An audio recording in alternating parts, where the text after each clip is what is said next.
تو نبی کریم صلی اللہ علیہ وآلہ وسلم نے فرمایا اسے میرے پاس لاؤ۔ نبی کریم صلی اللہ علیہ وسلم کا وسیلہ دینا یہ عین شریعت ہے۔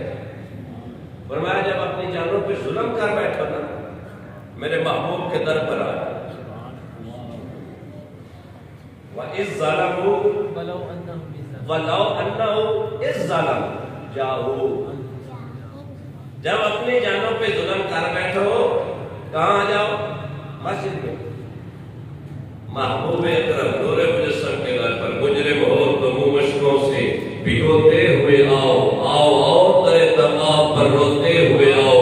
خدا نے بتایا ہے قرآن میں توبہ کا طریقہ، مجرم ہو تو میرے محبوب کے در سے ہوتے ہوئے۔ اللہ اکبر کبیرہ۔ کریم آقا صلی اللہ علیہ وآلہ وسلم کی بارگاہ میں حاضر ہوا۔ کریم آقا صلی اللہ علیہ وسلم کی بارگاہ میں عرض کرتا ہے یا رسول اللہ صلی اللہ علیہ وآلہ وسلم میں بڑا گناہگار ہوں، میں بڑا سیاہکار ہوں۔ میرے کریم آقا صلی اللہ علیہ وسلم نے ارشاد فرمایا میرے گناہ بڑے ہیں۔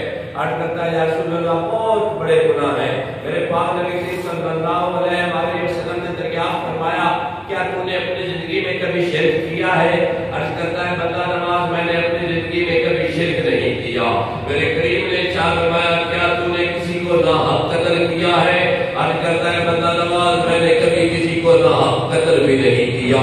تو میرے پاک نبی نے فرمایا پھر تو اتنا بڑا گناہگار ہے ہی نہیں۔ عرض کرنے لگا بندہ نواز بڑے گناہ کیے ہیں، 7 سال مسلسل گناہوں کی دلدل میں لپٹا رہا ہوں۔ میرے پاک نبی نے فرمایا کیا تیرے گناہ 7 زمینوں اور 7 آسمانوں سے بھی بڑے ہیں؟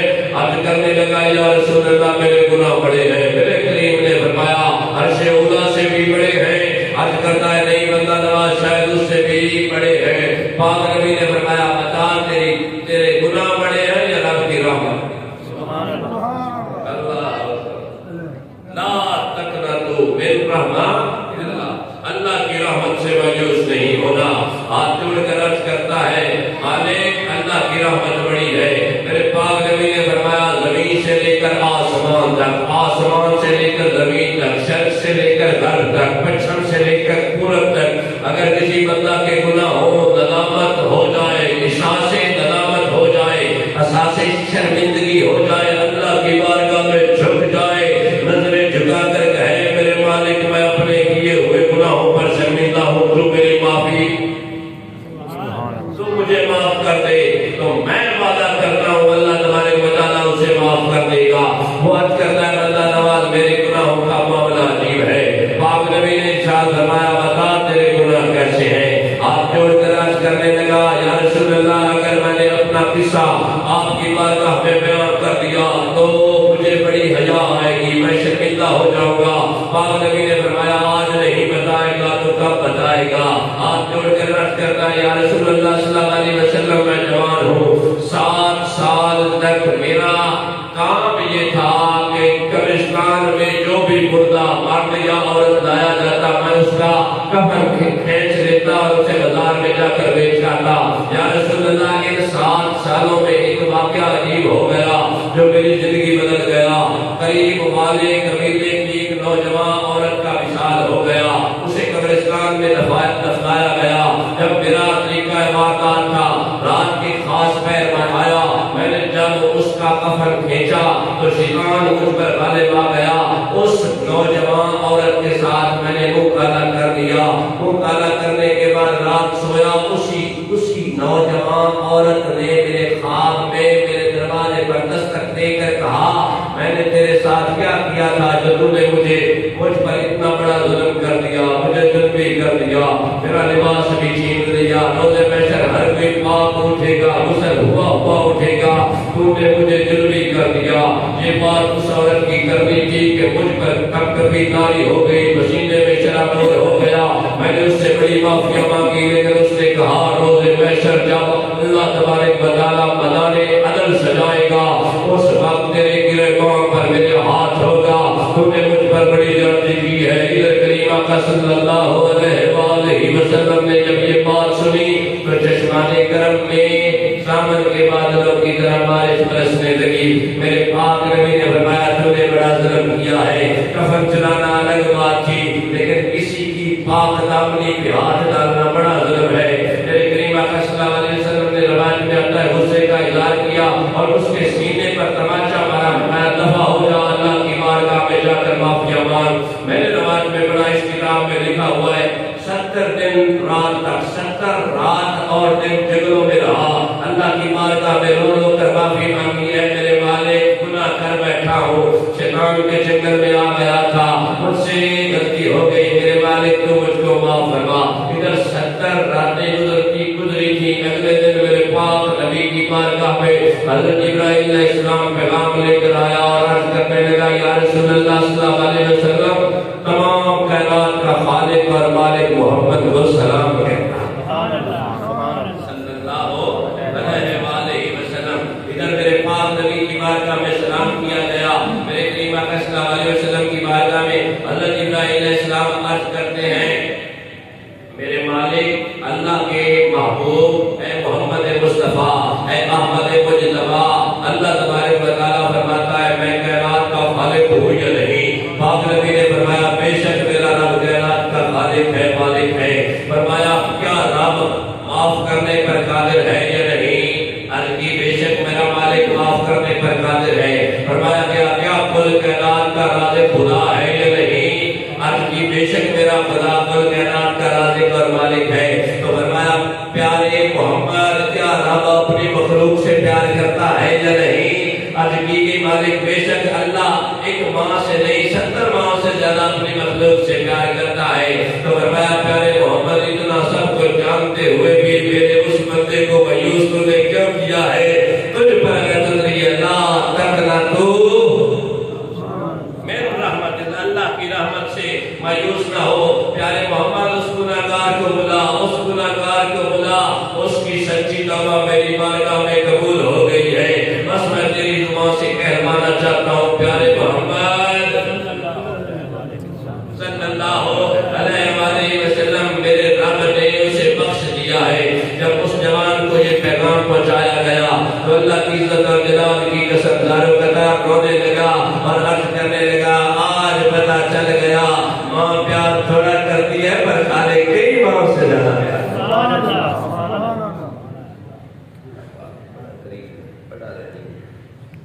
باغ میں صلی اللہ علیہ وسلم نے سر فرمایا میں کبھی اس وقت تک سوتا نہیں جب تک اللہ کی بارگاہ میں 100 دفعہ معافی نہ مانگوں. کتنی دفعہ کی آپ کہیں تو میں لکھا بھی دیتا ہوں لیکن میں چونکہ یاد کر کے آتا ہوں احتیاطاً آگے رکھتا ہوں. یہ میرا رٹا بڑا پکا الحمدللہ. جہاں سے جو چیپٹر پڑھ کے ہیں وہ ہر بار آتا ہے. اس لیے دیکھ کے ضرورت ہے سامنے سورہ برکت کے لیے رکھا جاتا ہے. میرے کریم آقا صلی اللہ علیہ وسلم نے ارشاد فرمایا میں اس وقت تک سوتا نہیں جب تک 100 دفعہ اللہ کی بارگاہ میں معافی نہ طلب کروں. سر میں اب پاک نبی کا انٹروڈکشن کروانے سے تو قاصر ہوں نا. میرے نبی کی رحمت کا عالم کیا ہے. میرے پاک نبی کو دیکھ لے وہ جنتی خود وہ کتنے باکمال. میرے پاک نبی نے فرمایا میری 2 رکعت نفل میری 2 رکعت زمانے بھر کے سجدوں سے افضل ہے. سر بات یہاں تک مخصوص نہیں. فرمایا حضرت آدم علیہ السلام سے لے کر حضرت عیسیٰ علیہ السلام تک اور میری ساری امت تک ایک طرف محمد کا ایک سجدہ ہو باقی طرف کل مخلوق کی ساری عمر کی عبادت ہو. محمد کے سجدے کا مقابلہ نہیں کر سکتا. ایک سجدہ اللہ اکبر. سارے حضرت آدم علیہ السلام کی لمبی عمر حضرت نوح علیہ السلام کی لمبی عمر پر میرے پاک نبی کا ایک سجدہ. اللہ اکبر کبیرہ. لیکن سر فیضان دیکھیں کمال دیکھیں. یہ کیوں 100 دفعہ معافی اکبر بھائی مانگی گئی. کیوں معافی بھی ملے گی اور سنت کا ثواب بھی ملے گا. آپ گناہگار ہو نا معافی تو مانگنی ہے نا اپنے لیے پر میں مانگ کر پریکٹیکل ڈیمونسٹریشن دے کر جا رہا ہوں. اللہ سے معافی بھی مانگنا اور میری سنت بھی اپنا لینا دوہرا ثواب ملے گا. اور اگلی بات عرض کرتا چلو میرے کریم آقا صلی اللہ علیہ وسلم نے ارشاد فرمایا کہ جو شخص معافی مانگتا ہے نا گناہوں کے فوراً بعد وہ ایسے ہے کہ جیسے اس نے کوئی گناہ کیا ہی. لیکن سر ایک اچھے طائب کی بھی تو نشانیاں ہوتی ہیں نا. میرے کریم آقا صلی اللہ علیہ وسلم نے ارشاد فرمایا اچھا طائب وہ ہوتا ہے جو گناہ کرنے کے بعد توبہ کرے نا تو گناہ کی طرف مڑنا اس کے لیے ایسا محال ہو جائے جیسے گھر سے نکلا ہوا دودھ واپس جانا محال ہو جائے. ہم توبہ بھی کریں ہر قدم پر ساتھ گناہ بھی کر لیں.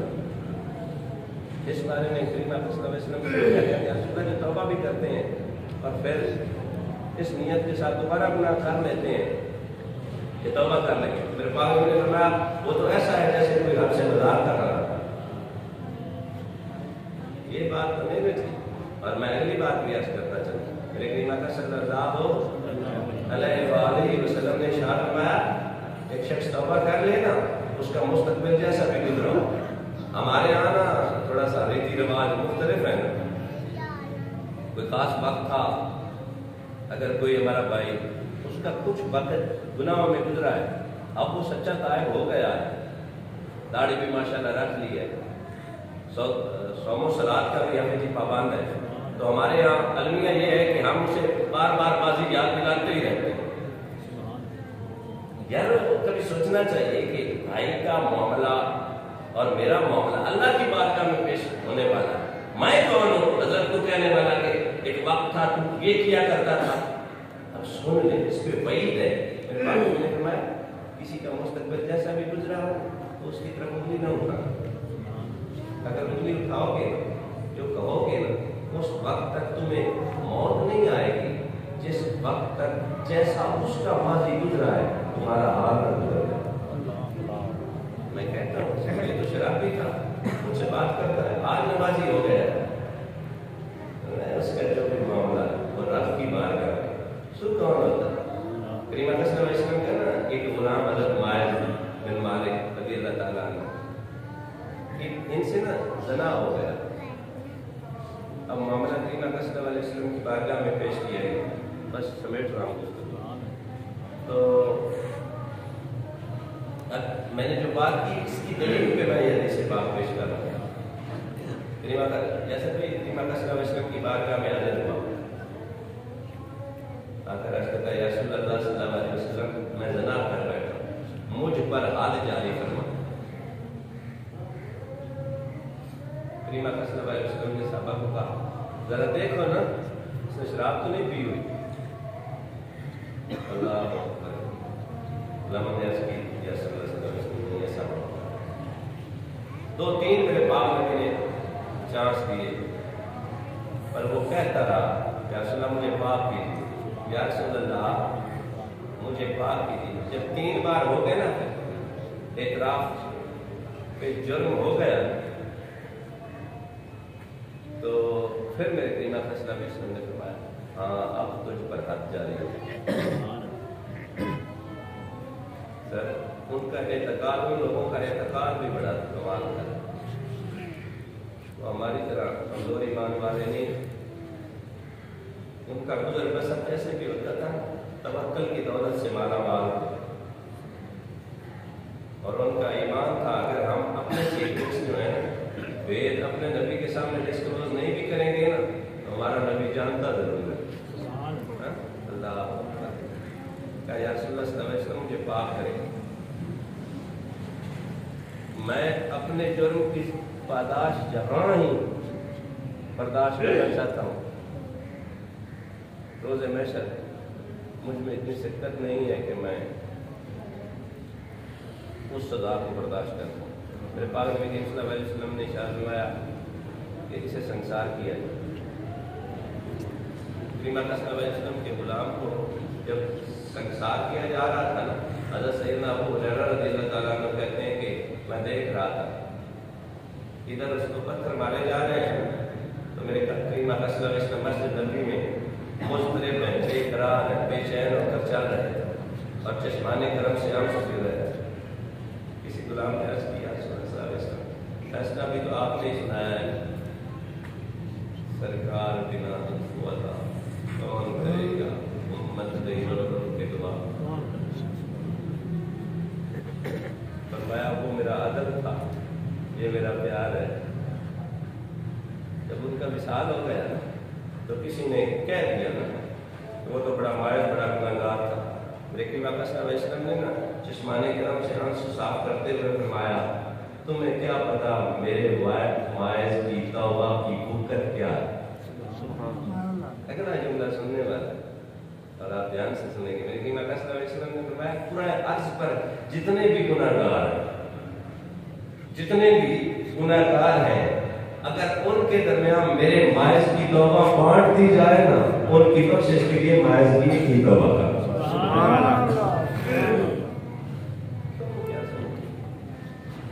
کبھی ہم نے یہ نہیں کہنا جس کا ماضی جیسا بھی گزرا، حدیث پاک ہے فرمایا تمہیں موت نہیں آئے گی۔ اگر شرابی کو تم شرابی کہتے ہو نا، اس نے تو اب توبہ کر لی، you have to undergo the pertinent sins، تمہیں ان گناہوں سے گزرنا پڑے گا۔ ہم ادھر نا وہ ترازو لگا کر بیٹھ جاتے ہیں، فلاں ایسے ہو گیا، فلاں ایسے ہو گیا، فلاں ایسے، یارو یہ معاملہ تو ایک گراؤنڈ لیول کا ہے، ہمارے تمہارے درمیان کا یہ معاملہ ہے۔ جب ہمارے تمہارے درمیان کے معاملے کو ہم ڈسکس نہیں کر سکتے، میرا اشارہ ادھر چلا گیا، تو پاک نبی کے غلاموں کا معاملہ ڈسکس کرنے والے تو اور میں کون ہوتے ہیں؟ نہیں، آپ بات نہیں سمجھے سر۔ ہم اپنے یمین و یسار میں بسنے والے اپنے مسلمان بھائی کو انڈیکیٹ نہیں کر سکتے کہ تو گناہگار تھا، فرمایا نا اس کا معاملہ اللہ کی بارگاہ میں پیش ہونے والا ہے، تو اپنا آپ سنبھال۔ تو اگر اس کو ہائی لائٹ کرے گا، اسے برا بھلا کہے گا، تو اس وقت تک مرے گا نہیں جب تک ان گناہوں کا ارتکاب تو نہیں کر بیٹھا۔ سر اسی حدیث کو واپس لے جائیں 1440 سال پہلے، ہمارے لوگ آج بڑے دانشور اور سمجھدار ہو گئے ہیں، پیچھے تو ان کے مقدس معاملات کو ہم تم ڈسکس نہیں بھائی، معافی۔ کریم آقا صلی اللہ علیہ وسلم نے ارشاد فرمایا کہ معافی کا دروازہ کھلا رہتا ہے، اور میرے پاک نبی فرمانے لگے صلی اللہ علیہ وسلم کہ جانتے ہو صحابہ سمجھدار گناہگار کون سا ہوتا ہے؟ دو باتوں کا کنٹراڈکشن آ گیا، کنٹروورسی آ گئی، سمجھدار اور گناہگار۔ تو یہ کیسے سمجھدار ہوتا تو گناہ ہی نہ کرتا، پر میرے پاک نبی کی یہ حکمت والے قول، حکمت والے فرامین ہیں۔ اور میں سمجھدار گناہگار تو ہوتا ہے جو گناہ کرنے کے بعد اللہ کی بارگاہ میں رجوع کر کے اپنے کیے ہوئے گناہوں سے معافی مانگتا۔ حضرت سیدنا عمر فاروق رضی اللہ تعالی عنہ کا دور خلافت ہے۔ آپ چونکہ میرے پاک نبی کے جلالی غلام تھے، آپ اپنے ساتھ ایک ڈنڈا رکھا کرتے تھے، جب گلیوں میں چلتے نا سر، ڈنڈا، اور پھینٹی بھی لگاتے تھے۔ ہاں سیرت کو پڑھ کر جو گناہگار مل جاتا یا آپ دیکھ لیتے کوئی گناہ کر رہا ہے، کہاں پہ ہی پھینٹی۔ ایسا تو نہیں، میرے پاک نبی نے فرمایا تھا میرے عمر کے سائے سے بھی شیطان دور بھاگتا۔ اب خدا کی کرنی ایسی ہوئی کہ حضرت سیدنا عمر فاروق مدینے پاک کی ایک گلی سے گزر رہے تھے، سامنے ایک شرابی تھا، آ رہا ہے، ادھر بغل میں شراب کی بوتل اس نے چھپا رکھی ہے۔ سامنے جب حضرت سیدنا عمر فاروق کو دیکھا، وہ ڈر گیا، خوف زدہ ہو گیا۔ اب چونکہ بھاگتا تو عمر فاروق نے پکڑ لینا تھا، بھاگے گا تو یہ کہے گا کہ میں گناہگار ہوں۔ دیکھیں نا، جب ایسے سر بھی تشریف فرما ہے، سیکیورٹی سے تعلق رکھتے ہیں، یہ انڈیکیشن ہوتی ہے جب بندہ بھاگتا ہے، پیشانی پہ پسینہ آ جاتا ہے، تو وہ کہا جاتا ہے something is wrong at the bottom، کے دال میں کچھ کالا ہے نا۔ تو حضرت عمر فاروق سامنے آ گئے، ڈر گیا، اور دل ہی دل میں سوچتا ہے اگر بھاگوں گا تو جاؤں گا کہاں؟ ادھر پھینٹی لگنے والی ہے۔ اب جب کچھ بھی نہیں نظر آتا تب کھانے کے بعد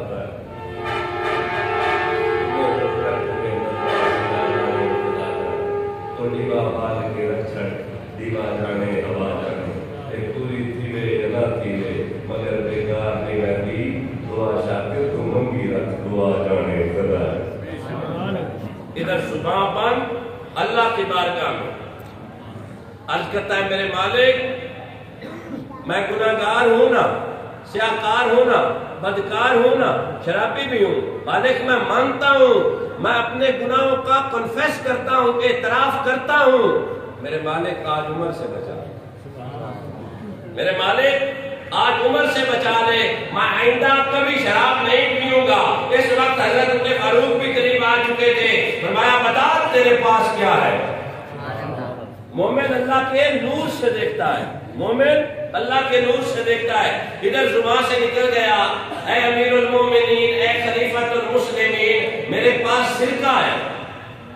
کیا ہے؟ میں دکھا، سر دکھایا گیا تو وہ سرکہ ہی تھا۔ نگاہ مرد مومن میں وہ تاثیر دیکھی بدلتی ہزاروں کی قدر۔ اللہ تبارک و تعالیٰ اپنے بندے کو رسوا نہیں کرتا، لیکن ہم بندے تو بنے لگتے ہیں۔ قرآن کہتے ہیں کہ میں بنوں گا بندہ اس کا جسے خدا کے بندوں سے کہتے بندہ بندگی سے، اور بندگی نہ بندے کے پاس ہو تو میری شرمندگی رہ جاتی۔ ہم ہوں اللہ کے بندے، ہم کہلاتے ہیں انا عبد اللہ۔ تو میں نے دوست سے پوچھا بارش میں تیرا نام کیا ہے؟ وہ کہتا ہے عبداللہ، میرا نام عبداللہ ہے۔ میں نے اس سے پوچھا یار یہ تو پھر سارے ہی عبداللہ ہیں، اس نام تو کوئی اور بتایا لیکن اس کا سوال کا کہنے کو تو سارے ہی ہوتے ہیں، پریکٹیکل عبداللہ بنے تو بات نہیں، ہم بندے بنے تو بات نہیں۔ بندہ آپ سے اور آپ اور معبود کا تعلق چولی اور دامن والا ہے۔ آپ اس وقت تک مکمل نہیں ہوتا جب تک وہ محبوب کے تابع نہ ہو۔ ہم کتنے تابع ہیں یہ ہر کوئی بہتر جانتا ہے۔ اپنے گریبان میں جھانکیں گے تو پتہ چلے گا کہ میں کتنے پانی میں ہوں، میں اللہ کے بتائے ہوئے طریقوں کے مطابق زندگی گزار بھی رہا ہوں یا ایکچولی سمجھنے کی پرابلم ہے، ہم نے سمجھا ہی نہیں ہے معاملات کو۔ مسلم شریف کے حدیث پاک ہے اللہ کے محبوب اکرم نور مجسم صلی اللہ علیہ وآلہ وسلم نے ارشاد فرمایا کہ کل مخلوق خدا اللہ کی عبادت کرنا چھوڑ دے، اللہ کی عظمت میں رائے برابر کمی نہیں آنے والی، اور کل مخلوق اللہ کی بارگاہ میں جھک جائے، ساری عبادت کرنا شروع کر دے تو اللہ کی عظمت میں بھی رائے برابر۔ پھر الٹیمیٹلی کنکلوژن نتیجہ کیا ہے؟ نتیجہ یہ ہے کہ اللہ کو سجدوں کی کمی نہیں ہے، اسے قیام کی کمی نہیں ہے، اسے اللہ اللہ کرنے کی کمی نہیں، بس وہ تو بھلا دینا چاہتا ہے۔ کبھی کہتا ہے ان اللہ وملائکتہ یصلون علی النبی، کہتا ہے حی علی الصلاۃ حی علی الفلاح، آ جانا فلاح کی طرف، آ جانا ہدایت کی طرف، آ جانا کامیابی کی طرف۔ لیکن ہم اپنے آپ کو ہی نہیں سمجھا پائے کہ تیری میری نماز سے اللہ کو فائدہ نہیں ہونے والا، تیری میری نماز سے ہمارا اپنا ہی بھلا ہونے والا، اور یہ بھلا ہم کتنا چاہتے ہیں۔ وہ دانشور کہتے ہیں کہ بندہ کسی کے لیے سنسیئر ہو یا نہ ہو، اپنے لیے تو بڑا ہوتا ہے، لیکن اگر اس پرٹیننٹ اسپیکٹ کی میں بات کروں نا، ہمیں تو لگتا ہے ہم اپنے ساتھ ہی سنسیئر ہیں۔ میں اکثر کہا کرتا تھا شروع میں ہم رب کو مانتے ہیں پر رب کی نہیں مانتے۔ ہم مصطفیٰ جان اللہ صلی اللہ علیہ وسلم کو مانتے ہیں پر آپ کی نہیں مانتے۔ یقین مانے شب برات بھی آنے والی ہے، اس رات ہم عبادت کریں گے انشاءاللہ۔ کریم تشریف کی ایک حدیث سناؤں، نبی کریم صلی اللہ علیہ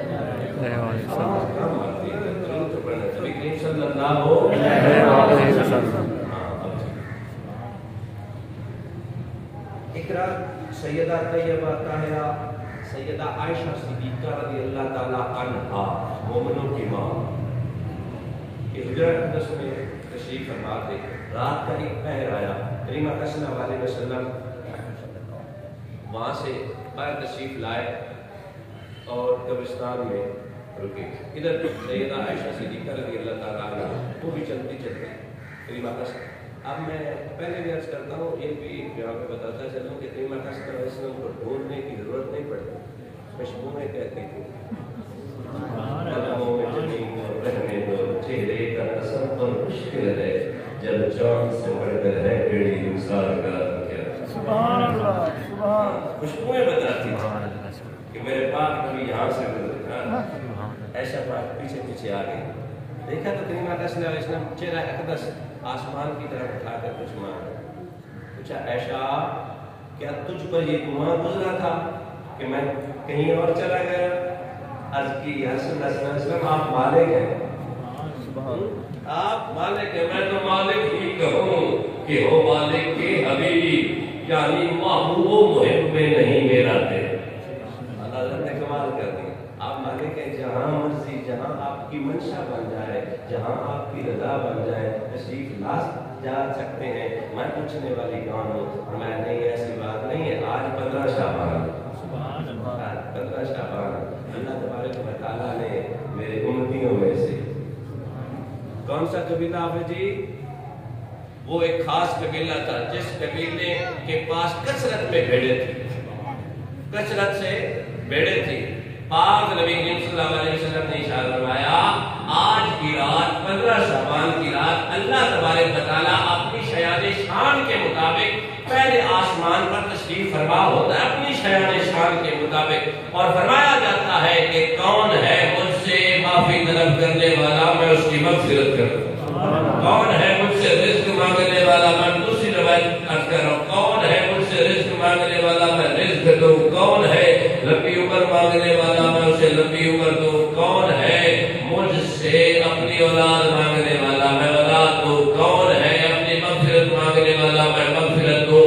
آپ نے فرمایا اس قبیلے کی بھیڑوں کے جسم پر جتنے بال ہیں میرا رب اس رات اتنے میرے غلاموں کو بخشش فرما۔ بنو کل قبیلہ وہ خاص قبیلہ تھا جس کے پاس بہت ساری بھیڑیں تھیں، اتنے لوگوں کی بخشش ہو گئی۔ کچھ آپ کہتے ہیں نہیں جاگنا چاہیے، چلو ان کی اپنی مرضی ہے، ہم نے یہ فرض اور سنت نہیں کہا، اپنے لیے جاگنا۔ پہلے بات آج کی نا، اگر میں 1000 بار درود پاک پڑھتا ہوں تو میں حافظ صاحب پہ احسان تو نہیں کرتا، اگر میں 150 نوافل اس رات میں پڑھوں گا تو اشتیاق صاحب پہ میرا کوئی احسان ہے؟ ان پر ایسے معاملہ نہیں ہے۔ لیس علی الانسان الا ما سعى، ہر انسان کے لیے اتنا ہی ہے جتنے کی وہ کوشش کرتا ہے۔ اللہ کی خاص رات ہے، اس رات میں اللہ کی بارگاہ میں جھکیں گے، نوافل کی کثرت کریں گے، اللہ کی بارگاہ میں معافی مانگیں گے۔ اللہ تبارک و تعالیٰ کو وہ بندے پسند ہیں جو توبہ کرنے